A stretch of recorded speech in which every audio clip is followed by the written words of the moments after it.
Hello everyone, today our topic is selection rule. IR spectroscopy में ये topic है। ठीक है, हम आईआर स्पेक्ट्रोस्कोपी का सिलेक्शन रूल के बारे में डिस्कस करेंगे। सिलेक्शन रूल होता क्या है? ये कुछ कंडीशंस होती हैं जिनके बेस पर हम किसी भी सिस्टम को डिफाइन करते हैं कि ये इसके लिए सुटेबल है या नहीं है। ठीक है, यानी जो कंडीशंस होती हैं किसी भी सिस्टम को सिलेक्ट करने के लिए, उसे ही हम बोलते हैं सिलेक्शन रूल। अब आईआर स्पेक्ट्रोस्कोपी में क्या सिलेक्शन रूल होता है? आईआर स्पेक्ट्रोस्कोपी में हमें दो कंडीशन दी हुई हैं सिलेक्शन रूल्स की। वो हैं only those vibration are effective in causing IR absorption which, मतलब एक तो नोट सेंट्रोसिमेट्रिक होना चाहिए। जो हमारा सिस्टम है वो सेंट्रोसिमेट्रिक नहीं होना चाहिए। सेंट्रोसिमेट्रिक का मीन्स होता है symmetry about the centre of the molecule. ये सब हम पहले ही वीडियो में डिस्कस कर चुके हैं, जिसमें हमने आईआर स्पेक्ट्रोस्कोपी के मोड्स ऑफ वाइब्रेशन डिस्कस किए थे।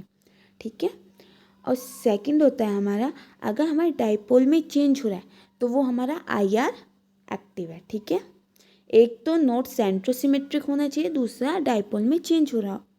Explanation for IR active and inactive transitions, यानी आईआर एक्टिव और इनएक्टिव ट्रांजिशंस कौन से होते हैं हम वो देखते हैं। जो आईआर इनएक्टिव ट्रांजिशंस हैं उनमें वो वाइब्रेशंस आती हैं जिनमें डाइपोल मोमेंट चेंज नहीं होता। मतलब कंडीशन तो होगी कि डाइपोल मोमेंट चेंज होना चाहिए, तो वो हो जाएंगे हमारे आईआर एक्टिव। और जिनमें हमारा डाइपोल मोमेंट चेंज नहीं होता उन्हें हम बोल देंगे कि ये आईआर इनएक्टिव है। आईआर हमारा इंफ्रारेड है। ठीक है, of the molecule doesn't absorb IR radiation.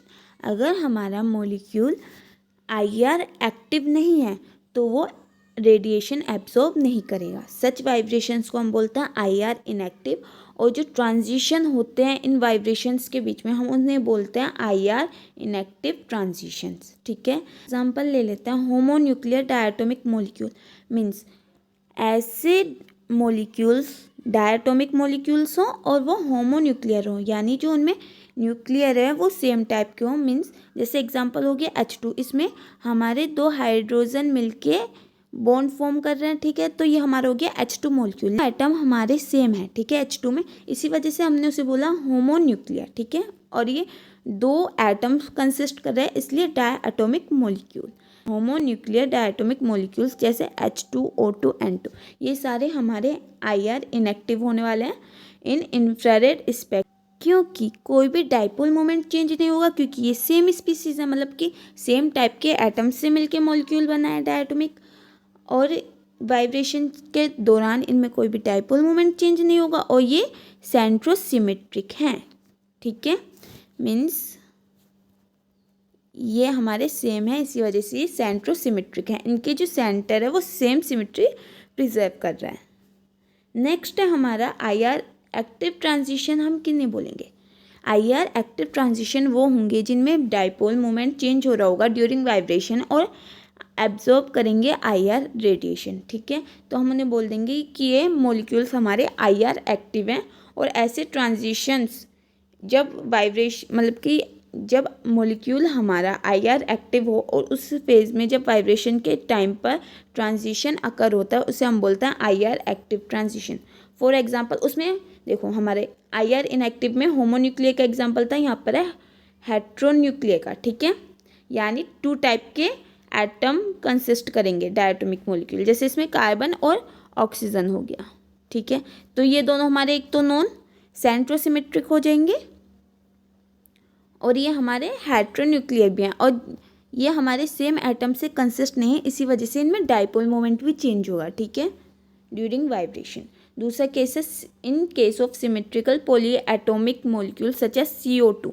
देखो, जो हमारा CO2 होता है वो इसी फॉर्म में होता है, लीनियर फॉर्म में होता है।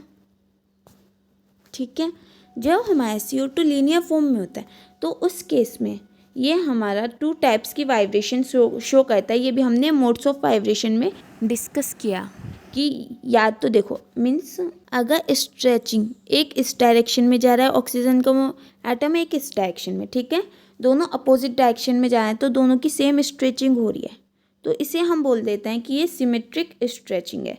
लेकिन अगर एक तो हमारा इस साइड जा रहा है और दूसरा भी हमारा इस साइड मॉलिक्यूल जा रहा है, तो ये तो हमारा इलोंगेट हो रहा है, ये कंप्रेस हो रहा है। तो इस केस में हम बोल देंगे एसिमेट्रिक स्ट्रेचिंग वाइब्रेशन। ठीक है, symmetric stretching vibration, such vibrations are infrared inactive, यानी जो हमारी सिमेट्रिक स्ट्रेचिंग वाइब्रेशंस रहती हैं इंफ्रारेड इनएक्टिव रहती है, क्योंकि जो वाइब्रेशंस हैं उनमें सेंट्रोसिमेट्रिक होता है। ठीक है, symmetric about the centre of molecule that doesn't absorb IR radiation.